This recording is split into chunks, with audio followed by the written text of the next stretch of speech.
lot of speculation on who Trump might pick as his vice presidential candidate.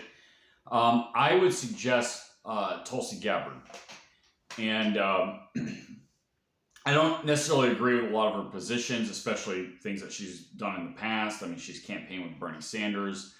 So she doesn't have what looks like a good track record. However, she's reasonably red-pilled. Going into the general, I don't believe Joe Biden will be the eventual nominee. I mean, although he will get to the convention, I think he'll either step aside or get put out the pasture. I don't think the Democrats are dumb enough to run Joe Biden in the general.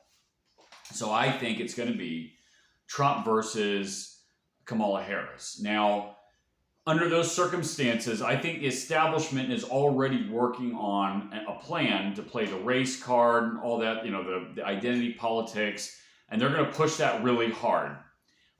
They're in that world where they think that's going to work, and it does work with urban people, especially urban women, and then to a certain degree with soccer moms.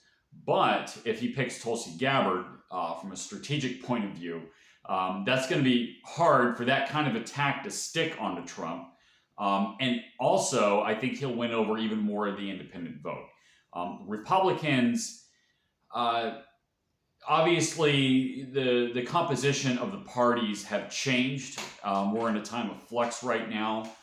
And for Trump to win, he's got to win a lot of the independent vote. And I think for one, he's definitely got it given the state of where the country's at, but also I think he'll win it even better having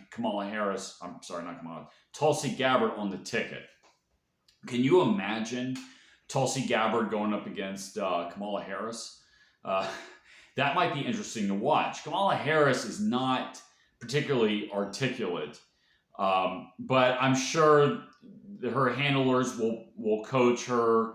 I'm sure she's going to run something of a basement campaign. I'm sure there's going to be a lot of fraud, both electoral and voter fraud.